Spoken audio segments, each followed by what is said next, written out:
आज का ये वीडियो देख के आप कहोगे सर मजा आ गया, बिकॉज यहाँ मैं लाया हूँ आपके लिए एकदम रामबाण इलाज फॉर ऑल योर समस्यास जो कि आपको आएंगी इन द 60 डेज, जो कि आपको अब यहाँ पे क्लैट पीजी एग्जाम के लिए बचे हैं।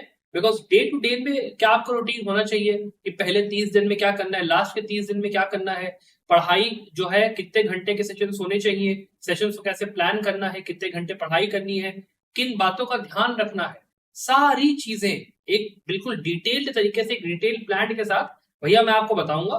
तो इस वीडियो को लास्ट तक जरूर देखिए।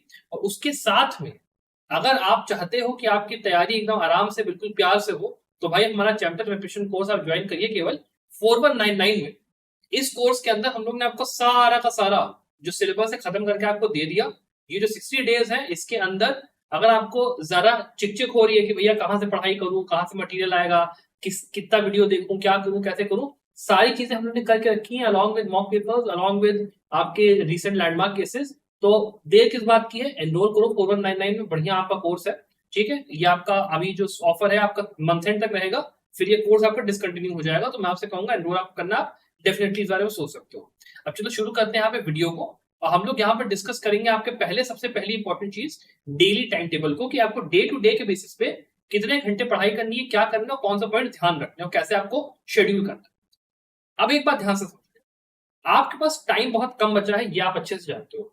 तो हमें अपने जो पढ़ाई है उसको दो पार्ट में डिवाइड करना है। जो पूरे 60 डेज है उसको, जो हमारे फर्स्ट पहले 30 डेज होंगे वो होंगे आपके पढ़ाई के, और जो आपके नेक्स्ट 30 डेज होंगे वो होंगे आपके मॉक और रिवीजन के। ठीक है, तो हम लोग अब पहले यहाँ पे बात करेंगे पढ़ाई वाले 30 दिनों की।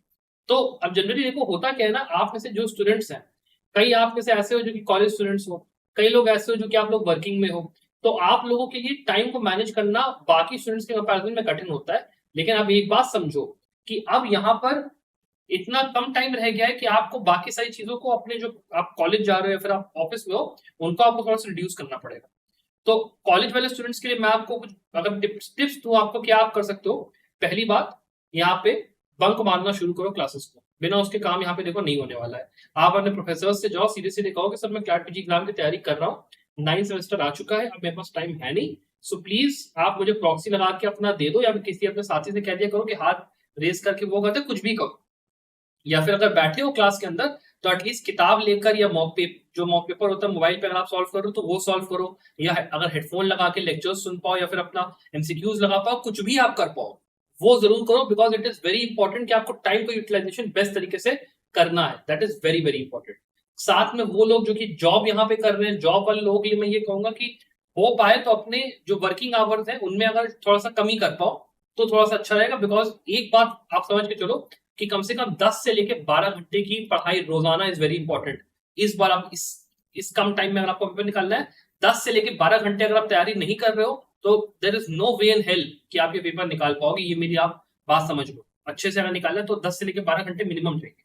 अब इन 10 से लेके 12 घंटों को आपको डिवाइड कैसे करना है टाइम टेबल्स में, वो समझना शुरू करते हैं। जो सबसे इंपॉर्टेंट आपका सेशन होगा और जो सबसे बिल्कुल जिसको कहते हैं इसमें आप बिल्कुल गलती नहीं कर सकते हो, वो है आपका मॉर्निंग सेशन। अगर आप एक ऐसे बंदे हो जो कि रात में बहुत ज्यादा देर तक उठता है और सुबह जो है जल्दी नहीं उठ पाता है, तो मैं आपसे कहूंगा कि भैया जल्दी उठना शुरू करो।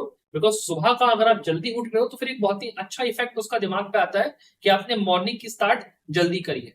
मेरी रिकमेंडेशन रहेगी कि अगर आप सुबह 5 बजे या सुबह 5:30-6 बजे तक भी उठ जाओ तो बहुत अच्छा रहेगा। बिकॉज ऑफिस आवर्स आपके 9 बजे या 10 बजे शुरू होते हैं, तो आपका एक पूरा पढ़ाई का सेशन बढ़िया वाला सुबह सुबह हो सकता है। अगर आपका मतलब कॉलेज या स्कूल 9 बजे से है ना, तो भैया उठ जाओ, 5 बजे उठ जाओ, 4 घंटे कम से कम पढ़ाई के दो, बहुत इंपॉर्टेंट है। उसको कैसे मैनेज करना वो समझिए। पॉइंट इज दैट कि जब सुबह आप उठ रहे हो तो पहली बात तो आपको ये ध्यान रखनी है कि आपको एक बार में केवल एक ही सब्जेक्ट पढ़ता है, one subject at a time. You do not have to go for 2 subjects और 3 subjects at a time, that is going to be a very very fatal mistake. Because एक बात समझो कि आप अभी इस पॉइंट ऑफ टाइम पे जो भी पढ़ाई करोगे वो एकदम रैपिड फायर स्पीड में करोगे। रैपिड फायर स्पीड में आपको अपने फाउंडेशन भी पढ़ना है, आपको आपके केस लॉज भी पढ़ने हैं, आपको मॉक पेपर्स भी लगाने हैं। तो सारे काम अगर आप 2 सब्जेक्ट साथ में लेके करोगे तो नहीं कर पाओगे। So it is very important कि आप अपना फोकस रखो सिर्फ एक सब्जेक्ट पे eight a time, that is one thing, first thing. ठीक है, अब इसको करना कैसे। जब आप सुबह उठ रहे हो तो सुबह आप मान लो, मैं अज्यूम करके चल रहा हूँ कि 5 से लेके 6 के बीच में आप उठ जा रहे हो, 15-20 मिनट लगा के अपना ब्रश जो करना है कर लो, जो भी नाश्ता वाश्ता करना है कर लो, और टेबल पे अपना बैठ जाओ। दैट इज वेरी, ये करने के बाद अपना शुरू करो पढ़ाई के साथ कि पहले आपको रिवीजन करना है पिछले दिन का। ठीक है, रिवीजन इज वेरी इंपॉर्टेंट। तो आधे घंटे आपने किस काम में करे, आपने फर्स्ट जो हाफ आवर्स है वो आपने जो आपके पिछले दिन का जो आपके केस लॉस थे वो आपने रिवाइज करे जो आपने पढ़े होंगे, और जो आपके फाउंडेशन सब्जेक्ट्स था उसका कुछ नहीं तो आप कम से कम बैठ के ना, अगर आपने जो आपका वो होता है ना टाइम, मतलब अपना जो बैराक का वो दिया रहता है, केवल वही रिवाइज कर लो, या फिर जो अगर छोटे मोटे आपने वो बनाए हो वो रिवाइज कर लो। दैट इज वेरी इंपॉर्टेंट, दिमाग में रिफ्रेश होता है वो चीज। आधे घंटे ये काम करने के बाद जो अगला आधा घंटा है उसको आप किस चीज में दोगे, एमसीक्यू सॉल्व करने में दोगे। जो भी उस पर्टिकुलर सब्जेक्ट के एमसीक्यूज है उसको आप लगाओ। ठीक है, जरूरी नहीं है कि आप क्लैट पीजी से रिलेटेड क्वेश्चंस लगाओ, बस एमसीक्यूज लगाना है। दैट इज वेरी इंपॉर्टेंट, और ये उस पोर्शन का लगाना है जो पोर्शन आप पिछले दिन पढ़ रहे थे। तो ये आपका 1 घंटा जो हो गया ये आपका इसमें चला गया। और ये काम सुबह सुबह इसलिए करना है ताकि आपका दिमाग ना एकदम जोल्ट हो जाए सुबह सुबह कि हाँ भाई ठीक है मैंने रिवीजन भी करा, बिकॉज आपको रिकॉल मेमोरी सबसे बढ़िया इसी टाइम पीरियड में मिलती है, और साथ में एमसीक्यूज जब आप लगाते हो उसके साथ में तो एक बहुत ही अच्छा इंपैक्ट दिमाग पे पड़ता है, रिकॉल बहुत बढ़िया डेवलप होता है। अब दूसरी चीज पे आते हैं, आपके जो बचे हुए यहाँ पे 2 से लेकर 3 घंटे, इनमें आपको क्या करना है, इनमें आपको आपका मेजोरिटी पढ़ाई है वो आपको करनी है। तो आपको यहाँ पे जो आपके केस लॉज है, केस लॉज को आपको पढ़ना है, और साथ में जो आपके सब्जेक्ट की पढ़ाई है वो आपको करनी फॉर दैट पर्टिकुलर डे। ठीक है, तो मेरी रिकमेंडेशन है कि केस लॉज को थोड़ा सा ज्यादा प्रेफरेंस दो, फाउंडेशन की सब जो पढ़ाई है उसको भी इसी में करो, और कोशिश ये करो कि जो बड़ा चंक है आपकी पढ़ाई का वो इसमें हो जाए। अब मैं ये मान के चलता हूँ कि 9 बजे आप ऑफिस चलो चले गए, आप मान लो कॉलेज चले गए, तो कोशिश करो कि लंच टाइम में या कैसे भी मान लो कॉलेज में अगर आप हो तो वहां पे तो मैं ये मान के चल रहा हूँ एटलीस्ट कि आप लोग खाली ही हो फॉर द मोस्ट टाइम। आप जाके ऐसे लोगों से दोस्ती कर लो जो कि नोट्स वगैरह बनाते रहते हैं, और जिनका मतलब उनसे आदान प्रदान कर लो नोट्स का, थोड़ा सा कोशिश करो। That is very important. और उसके बाद जब ये थोड़ा सा हो जाए, टीचर से थोड़ा सा बंक मारने की बात कर लो, थोड़ा सा एकांत में आकर अपनी पढ़ाई करो या ग्रुप बना के पढ़ाई करो, जैसे भी आप करो that is not my problem, वो आप करो। तो कम से कम कोशिश होनी चाहिए कि जब आपका ये जो टाइम पीरियड है ना, सुबह 9 से लेकर 10 से लेकर शाम के 5 बजे या फिर 3 या 2 बजे जो भी है, इसमें भी आप 1 से लेकर 2 घंटा कम से कम पढ़ाई को दे रहे हो। बिकॉज सुबह आपने 4 घंटा या 5 घंटा यहाँ पे दिया, और उसके बाद 1 से 2 घंटा आपने यहाँ पे दिया। That is very important. और ये जो बचा हुआ टाइम है ना, इसमें आपको कोशिश यही करनी है कि या तो आप अपने केस लॉस को थोड़ा सा ऊपर ऊपर से देख लो, या फिर जो आपके मतलब ऐसी पढ़ाई होती है या तो एमसीक्यूज चलते चलते थोड़े से लगा लिए, लेकिन पढ़ाई होना जरूरी है कि दिमाग आपका जो है वो उस चीज के साथ चिपका हुआ है कि जो आप पढ़ाई आज कर रहे हो वो चीज आपके दिमाग में बनी रहनी चाहिए। That should not leave your head. That is very. उसके बाद 9 से 5 आपका हो गया, 1 घंटा मैं कहता हूँ आप आराम करोगे। 6 बजे या 5 बजे आप जब भी लौटोगे अपने ऑफिस से आराम आप कर लो। वो करने के बाद जब आपका बचा हुआ, जब ये शाम का टाइम है, रात का टाइम की आप बात करते हो ना, तो 6 से लेके 8 एक आपका सीधा सीधा सेशन 2 घंटे का होना चाहिए विदाउट एनी डिले। 2 घंटे का सेशन होगा, इस 2 घंटे के सेशन में भी आप दबा के पढ़ाई करोगे। ठीक है, ओनली पढ़ाई, नथिंग मोर। ठीक है, इसमें कोर पढ़ाई होगी, चाहे केस लॉ पढ़ो चाहे सब्जेक्ट पढ़ो, डजंट मैटर। और हो सकता है तो टॉपिक्स में डिवाइड कर लो पढ़ाई को, जैसे भी करो, लेकिन 2 घंटा पढ़ाई यहाँ पे होनी चाहिए। फिर 1 घंटे का रेस्ट लो, फिर यहाँ पे बैठो 9 बजे से और 10 बजे तक पढ़ाई करो। ठीक है, 10 बजे तक पढ़ाई करके फिर सो जाओ। और इस 9 से 10 के बीच में आप चाहो तो हल्का काम करो, आप या तो हल्के फुल्के एमसीक्यूज लगा लो या फिर थोड़ा बहुत रिवीजन कर लो, जैसे भी आपको करना है। लेकिन आपके पढ़ाई के 3 सेशन जो मैंने आपको कंक्रीट बताया वो आपको ध्यान रखो। पहला सेशन आपको सुबह 5 बजे उठना है, 5 से 6 बजे उठकर कम से कम 3 से लेकर 4 घंटे का एक सेशन होगा, सेशन 1। ठीक है, उसके बाद आपका 1 घंटा या 2 घंटे का सेशन आप कोशिश करो ऑफिस में निकालने का, उसको चलो मैं उतना कसरत नहीं करूंगा। फिर जो दूसरा सेशन होगा वो आपका होगा 6 से लेकर 8 के बीच में, तो वो 2 घंटे का सेशन हो गया, वो हो गया आपका सेशन 2। और फिर एक तीसरा आपका लाइट वेट सेशन होगा सोने के पहले, तो वो आपका 1 घंटे का सेशन होगा, सेशन 3। ठीक है, अब ये आपके ऊपर है कि कैसे आप इस चीज को प्लान करते हो कि सुबह मतलब सुबह दिन और रात वाले को आपको कैसे करना है, लेकिन कम से कम 3 सेशन से पढ़ाई को डिवाइड करो, उसके हिसाब से केस लॉस को, एमसीक्यूज को, उसको आपको ध्यान में रखो। फिर ये आपका टोटल कितना हो गया, 3 घंटा 2 7, ये आपका 6 घंटा यहाँ पे हो गया। और अगर इसको आप और एक्सटेंड कर पा रहे हो तो ये आपका 8 घंटा आराम से पहुंचेगा। फिर मैं ये भी अज्यूम करके चल रहा हूँ कि आप अपने कॉलेज में और अपने ऑफिस में 1 आध घंटा निकाल पाओगे, then that makes it around 10 hours. और अगर आप एक ऐसे स्टूडेंट हो जो कि कॉलेज में, तो आप भैया इसको आराम से 12 घंटा बना सकते हो। दिन के टाइम पे 2-3 लेक्चर बंक मारो, 2-3 घंटा वहां निकालो, इसमें एक और सेशन अपना घुसेड़ दो, चौथा सेशन। ठीक है, जिसमें क्या आप बैठ के अपनी पढ़ाई कर रहे हो, और सब्जेक्ट्स को हिसाब से कर रहे हो, बिकॉज उसके बिना काम नहीं चलेगा। 10 से लेके 12 घंटे चाहिए ही चाहिए। कैसे करोगे, क्या करोगे, दैट इज नॉट माई, मतलब मैं कुछ कह नहीं सकता उसके ऊपर, बिकॉज टाइम बहुत कम रह गया है। यू नीड 10 से लेके 12 घंटे की पढ़ाई। ये हो गया। अब इसके बाद आप अगली बात सुन लो, सैटरडे और संडे इसको कोशिश करो छुट्टी आ जाए। ऑफिस में भी बोल दो यार मेरे को कहीं बीमार हूँ, कुछ हूँ, कैसे हूँ, 4 हफ्ते के लिए सैटरडे सैटरडे संडे अगर मुझे ऑफ मिल जा रहा है तो बहुत ही अच्छा रहेगा। ये जो सैटरडे संडे वाला है ना, ये आपकी डबल इंजन की जो पढ़ाई होती है, डबल इंजन पढ़ाई की टाइम है यहाँ पे कम से कम 12 से लेके 14 घंटे की पढ़ाई आप अगर रख पा रहे हो तो बहुत ही अच्छा है। इसका टाइम टेबल सीधा सीधा सुबह का है। सुबह 5 बजे अगर आप उठ रहे हो तो अपना 4 घंटे का सेशन यही वाला एक होगा। फिर दिन में एक सेशन आपका हो जाएगा कि आप बैठो 10 बजे से लेके 2 बजे तक, फिर शाम को 5 से लेके 6 तक बैठो, और फिर रात में बैठो। 4 सेशन आपके सीधे सीधे हो गए। अब इन सेशंस के अंदर जो आपका सुबह वाला सेशन है ना 4 घंटे वाला, सैटरडे संडे में आपका एक एक मॉक पेपर लग जाना चाहिए। और अगर आप पढ़ाई को लेकर ज्यादा सीरियस हो तो एटलीस्ट 2-2 मॉक, कि एक आपने सेशन नंबर 1 में और एक आपने सेशन नंबर 2 में, जो 6 से 8 वाला था शाम वाला, उसमें लगा के उसमें रिविजन हो गया सीधा सीधा। तो मतलब हर हफ्ते आपके 2 से लेके 4 मॉक पेपर्स लगे। That is very very important. और इस चीज का ध्यान रखो कि बिना मॉक पेपर्स की प्रैक्टिस के आप ये पेपर के अंदर सक्सीड नहीं कर सकते। That is very important. तो सैटरडे संडे का मैंने आपको बता दिया। और सैटरडे संडे के अंदर ही मेक श्योर की जो रिविजन का टाइम टेबल है ना आपका, वो एकदम सुपर चार्ज होना चाहिए कि जो पूरे हफ्ते में पढ़ाई करी है उसका रिवीजन सैटरडे संडे के टाइम पे ही होगा। और जितना आपका बेसिकली वो है ना शेड्यूल, वो बना के चलना कि जब अपनी पढ़ाई अब शुरू करने जा रहे हो तो जो भी सब्जेक्ट आप पढ़ रहे हो कम से कम 2 घंटा बैठ के उस सब्जेक्ट के अंदर जो टॉपिक्स है पहले उनको निकाल कर उनको प्रॉपरली एक जगह लिखो कि भाई ये चीज है मुझे आती है, ये मुझे नहीं आती है, किसमें कितना टाइम देना है, फिर उसके हिसाब से अपने दिन को डिवाइड करके पढ़ाई कर। अब दिन को कैसे डिवाइड करना है वो भी अपना समझ लो। आपको इसके लिए पहला काम क्या करना है कि आपको संभव लॉ ऐप के ऊपर जाकर जो हमारा चैंपियंस प्रिपरेशन कोर्स है उसके अंदर जब आप जाओगे तो आपको एक सिलेबस हम लोगों ने प्रोवाइड करा है, वो जाके सिलेबस देखो। उसके अंदर हम लोगों ने टॉपिक्स को 3 कैटेगरीज में डिवाइड करा है, most important, less important and least important. उसके वेटेज के हिसाब से अपनी पढ़ाई को तय करना। अब इसके अंदर क्या है कि पहले कॉन्स्टिट्यूशनल लॉ को कोशिश करो 6 दिन देने के, जूरिस्प्रूडेंस को 3 दिन, कमर्शियल लॉ में कंपनी और कॉन्ट्रैक्ट्स को आपको देने हैं 5 दिन, फैमिली लॉ को आपको देने हैं 2 दिन, क्रिमिनल लॉ में आईपीसी सीआरपीसी एविडेंस को 5 दिन, इंटरनेशनल लॉ 3 दिन, और फिर जो मिसलेनियस सब्जेक्ट्स है ना, मिसलेनियस सब्जेक्ट्स इनको देने हैं आपको 6 दिन।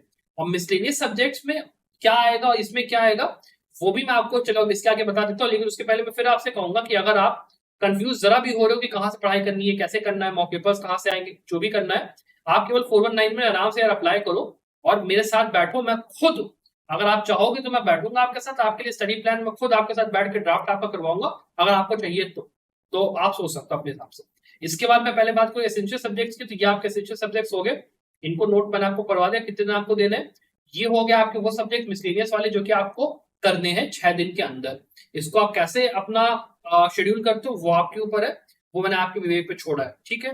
बट इस चीज को करना जरूरी है, दैट इज वेरी इंपॉर्टेंट। इसके बाद हम लोग बात ये करते हैं कि उसके आगे के आपके 30 डेज है जब आपने अपनी फाउंडेशनल पढ़ाई को खत्म कर लिया है according to the study plan that I gave.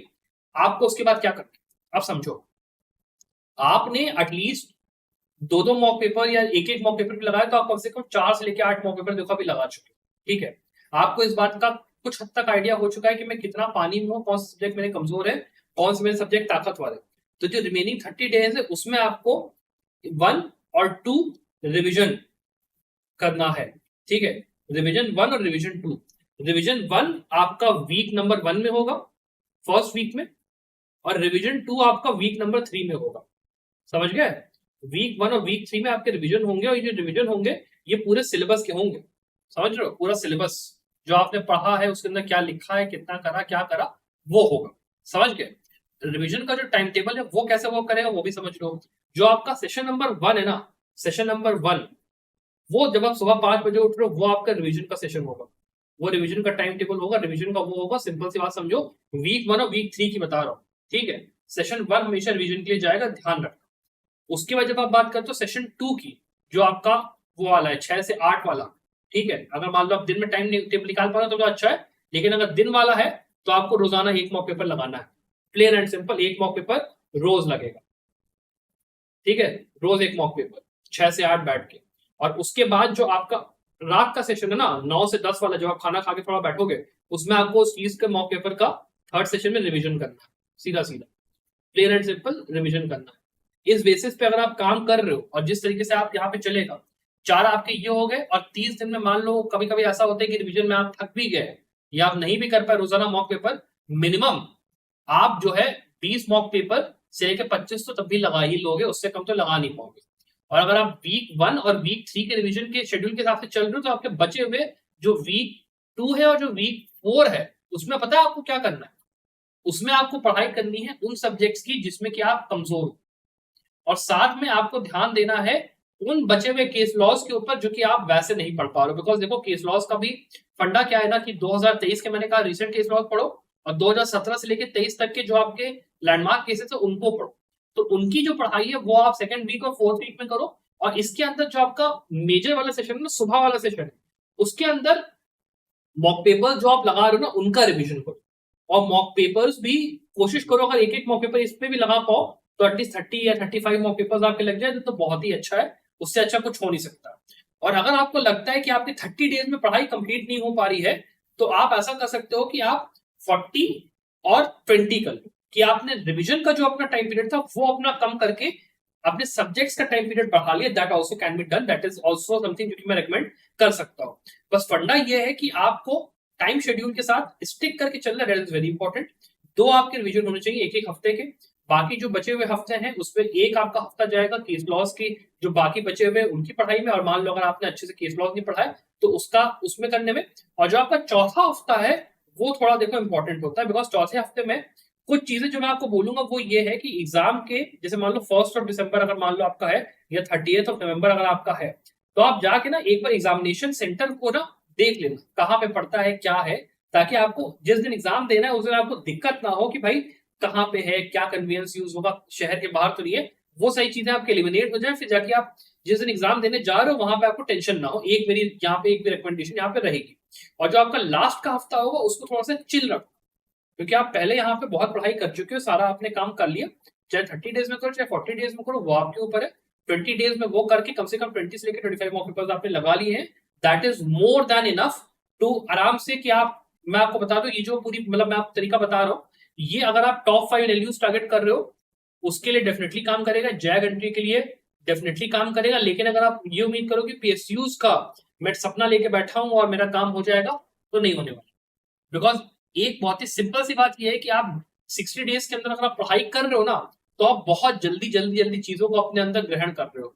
और प्रॉब्लम ये होती है कि चीजें पहले आप ग्रहण करते हो, ग्रहण करने के बाद उन चीजों को सेटल डाउन होने में टाइम लगता है, फिर उससे आपको नई नई चीजें समझ में आती है कि हाँ ये भी है ये भी है ये भी है। हर दिन आप नया चीज पढ़ोगे केस लॉ में, हर दिन आपको लगेगा कि अरे वाह कुछ नया पता चला, और वो 60 डेज में नहीं हो सकता, कम से कम 6 महीने की पढ़ाई यहाँ पे आपको चाहिए पीएसयूज के लिए। तो ये मैं आपको कहूंगा। अपार्ट फ्रॉम दैट अगर आपको मान लो कोई भी और डाउट हो, कोई भी चीज आपको पूछनी हो रिगार्डिंग क्लैट बीजी, आप मुझे कमेंट्स नीचे बताइए। I wish the very very for your success. Bye.